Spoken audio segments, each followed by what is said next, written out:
This Family Life News podcast is made possible by the support of listeners like you. Next on the 5 o'clock report. God's created us as male and female. Returning from space through the atmosphere inside of a 3,000-degree fireball of plasma is weird. 97% of communities in Ukraine have no local Christian radio station. Now, let's go to the newsroom. Good afternoon and welcome to the broadcast. I'm Family Life News anchor Sarah Harnish.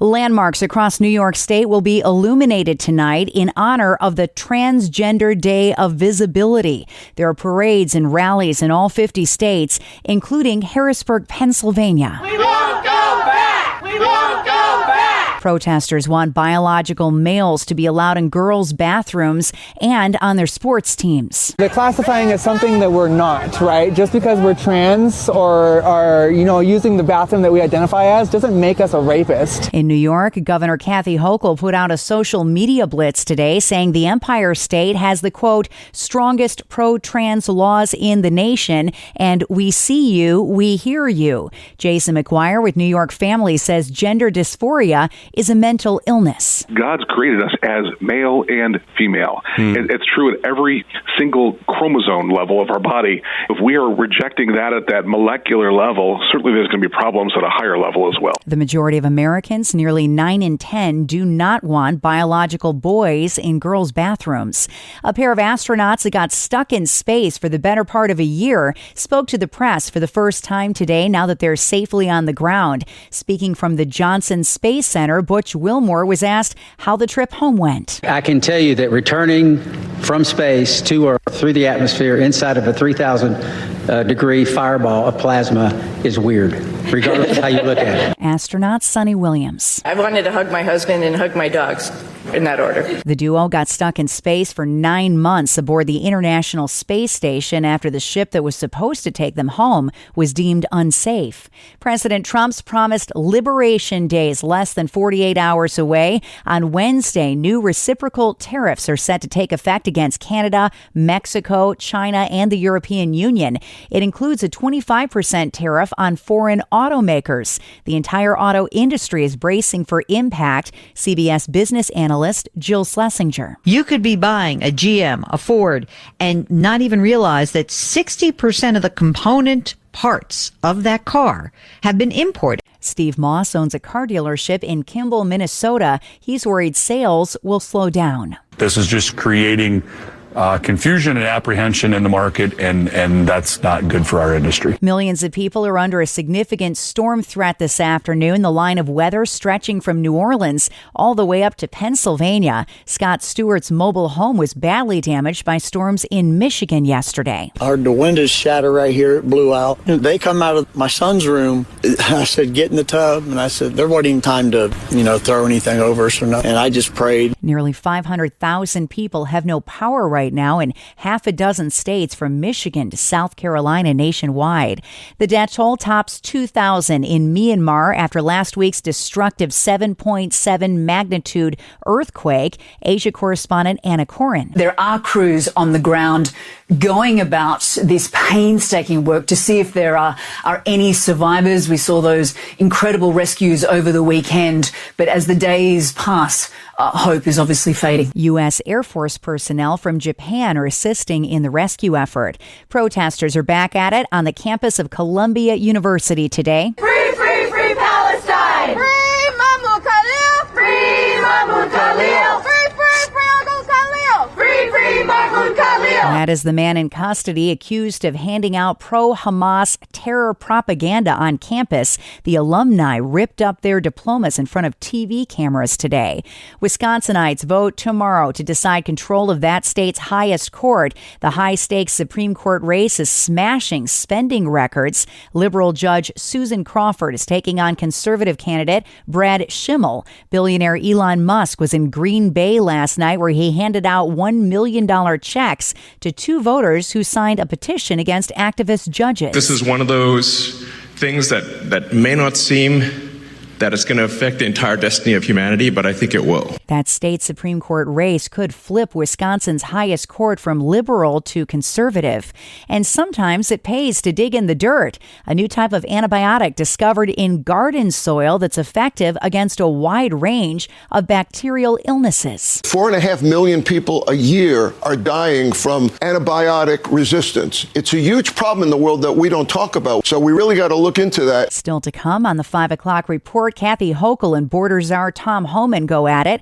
Red light cameras could be coming to Pennsylvania, and the missionary from Jamestown that's bringing radio to Ukraine. An incredible story coming up after weather with Kevin Williams.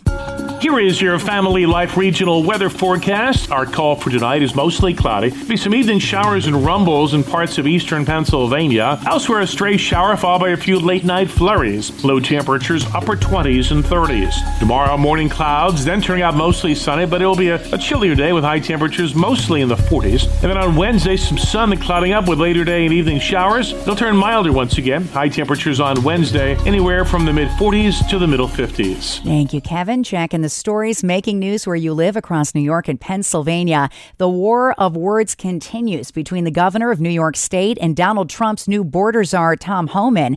Homan responding after Hochul said she's not going to direct the state police to arrest illegal criminals. Don't bleed over into going to schools and sensitive places. So our state policy, our state law does not allow for our state police to be involved in those situations. Homan says Hochul takes it much farther than a school classroom, though. You got a governor that doesn't share DMV data with us, which help us target these people, and she's going to notify them we're doing an operation against them. I mean, the job's already dangerous enough, and her actions make it more dangerous. He said this weekend the governor's views are not the views of most of the people in New York and definitely are not supported by our police officers. She believes in sanctuary policy. She ought to go talk to citizens in upstate New York like Buffalo and Syracuse where illegal aliens have killed young girls, American citizens. The law enforcement, the guys working the front line, they want to work with us. Red light cameras may get a green light in Pennsylvania this year. Family Life's Mark Webster has more. Philly area state rep Ed Nielsen tells Spotlight PA he plans to introduce a bill as soon as this summer to allow all municipalities the option of installing red light cameras, which automatically photograph and ticket drivers caught running red lights. Those cameras are not without their critics, though, some of whom say they tend to disproportionately penalize minority drivers. And Jay Bieber with the National Motorist Association says the cameras fail to address larger issues, such as poor traffic engineering. Mark Webster, Family Life News. A Jamestown, New York man leaves tomorrow for Eastern Europe, where for almost 30 years now he's run a radio ministry. 97% of communities in Ukraine have no local Christian radio station. Dan Johnson is general manager of New Life Radio International in war-torn Ukraine, where even after 4 years of daily bombardment by the Russians, they're still on the air. Whenever the power goes down in Odessa due to the Russian bombing of the city infrastructure, we're able to automatically switch over to Austria to take our signal to the satellite and then back up on the air. Johnson hopes to purchase property there soon to serve as home base for his radio ministry. Odessa has not been spared. In fact, in the last 2 weeks, the Russians have actually increased the bombing. So imagine that we have a staff that goes to work every day. They're located right downtown near the Ukrainian ports that handle all the grain. And that is what the Russians are targeting with their bombs. Johnson hopes to have New Life Radio headquartered in Odessa by the 1st of July. Over 600 Ukrainian churches have been destroyed by this war. So what we find ourselves with is a vacuum of Christian leadership and teaching in these many communities scattered across the country that need access to solid biblical instruction. Johnson asks our listeners to pray for peace between Russia and Ukraine, for the safety of his staff, and for the purchase of a new property so New Life Radio can remain on the air for decades to come in Eastern Europe. Next at 5, our own Bob Price sits down with Dr. Ralph Kerr of the Teaching and Learning Institute and draws some questions from Ralph's fans. Christianity in the classroom, front and center. Let's listen in. A student chooses to draw a picture with a Christian theme in response to an assignment. In a public school setting, Ralph, can you display this in the classroom? Yes, you certainly can, because it would be considered student art, and anything that's student-generated can certainly be displayed at any time. And as you said, these are questions that came from some of the listeners, and I'm so glad that people are taking the time to respond when we say, get in touch with us at whyrun.org. On there is both our email address and the phone number for texting. Interesting side note, though, that she also mentioned that one of her fellow teachers said, you better be careful because of DEI. A lot of publicity about that right now. And again, I assured the teacher that that's not an issue here, all because it's student work generated by the student, and you can display student-generated work at any time in your classroom. Yeah. This next question is one we've brought up on this program before. We used to say, if you're doing your job as a teacher, a student should know whether or not you're a Republican or a Democrat or an independent if you're doing your job. But when it comes to faith, if I'm a teacher in a public school, if a student asks me about my faith, can I share a response with that student? Another great question. A teacher has the right to respond to any question that a student might ask, regardless of what that might be. No problem with that at all, as long as it's in response to a question from a student. And I imagine this is another question from a teacher, Ralphie, who has responded to whyrun.org. And again, if you go to whyrun.org, you can inquire as to anything pertaining to public education. Dr. Kerr would love to hear from you.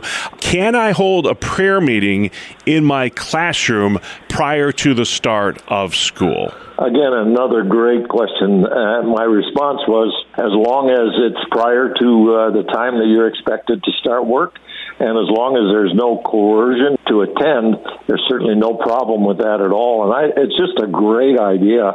I'm so pleased that teachers are taking that kind of outlook in terms of praying over their classroom and praying in their classroom as well. That's Dr. Ralph Kerr of the Teaching and Learning Institute. You can subscribe, listen to, and share Issues in Education and all of Family Life's original podcasts at Apple Podcasts, Spotify, YouTube, or at familylife.org. Time next for tonight's market report, brought to you by Faithward Advisors. Stocks are closing mostly higher to end a rocky month on Wall Street. At the final bell, the Dow gained 417 points to 4201. The S&P 500 rose 30 to 5611, and the Nasdaq lost 23 to 17299. Faithward Advisors is a Christian financial planning firm online at faithwardadvisors.com. Do you have budget phobia? You know you should budget, but just the idea makes you want to run in the other direction? Hi, I'm Rob West with today's Faith and Finance Minute. You don't have to fall victim to budget phobia any longer. Just download the free FaithFi app. It'll talk you through the easy steps of setting up a budget based on the tried and true envelope system. It will also track your spending so you can see it in real time, and you can stay on budget. You'll probably start automatically spending less. When you're thinking about spending, you'll do less of it. Living on a spending plan doesn't have to be tedious or frightening. Your budget is really your friend. It lets you decide where and how you'll spend your money so you can stay out of debt and save for the future. Get biblical answers to your financial questions in the FaithFi community. Download FaithFi, Faith and Finance in your app store or visit faithfi.com. Coming up on the 5 o'clock report, the teenager that had a ladder at the perfect time. We've got his story after weather with Kevin Williams. Here is your Family Life regional weather forecast. A cold front bringing more changeable weather to our region, bringing showers and rumbles today. It'll bring chillier air tonight and a nippy day tomorrow. Our call for tonight is mostly cloudy. There'll be some evening showers and rumbles in parts of eastern Pennsylvania. Elsewhere, a stray shower followed by a few late-night flurries. Low temperatures upper 20s and 30s. Tomorrow, morning clouds, then turning out mostly sunny, but it will be a chillier day with high temperatures mostly in the 40s. And then on Wednesday, some sun and clouding up with later day and evening showers. They'll turn milder once again. High temperatures on Wednesday, anywhere from the mid-40s to the middle 50s. Thank you, Kevin. Finally, at 5, a teenager from Cleveland, Ohio is being hailed a hero after saving a mom, her infant, and her 7-year-old child from a raging house fire. 16-year-old Tyler Sowden was returning from work when he saw the blaze. I happened here screaming, so I looked over, I seen a kid on the roof, and I grabbed my ladder. It was crazy. I heard power lines bouncing out while I was putting the ladder up. He just happened to have that ladder in his vehicle, put it up against the house, climbed it, and grabbed the 10-month-old baby first, then returned for the 7-year-old and her mom. Less than a minute after pulling the ladder from the house, the home erupted into flames, a 2-alarm blaze requiring 60 firemen to put it out. It's amazing. I mean, he saved their lives. He was heroic this morning, and somebody of a young age that's untrained. Sowden says he's grateful to his father, who taught him one critical skill. I'm glad he taught me how to use a ladder. And that's the world that we live in for Monday, the 31st of March. I'm Sarah Harnish, and this is the 5 o'clock report on Family Life. Thank you for listening to this Family Life News podcast. If you've been encouraged by what you've heard, please share it with others and click the subscribe button to automatically receive future episodes. Family Life is a listener-supported ministry. Podcasts like this are made possible by your financial partnership. Find out more at familylife.org.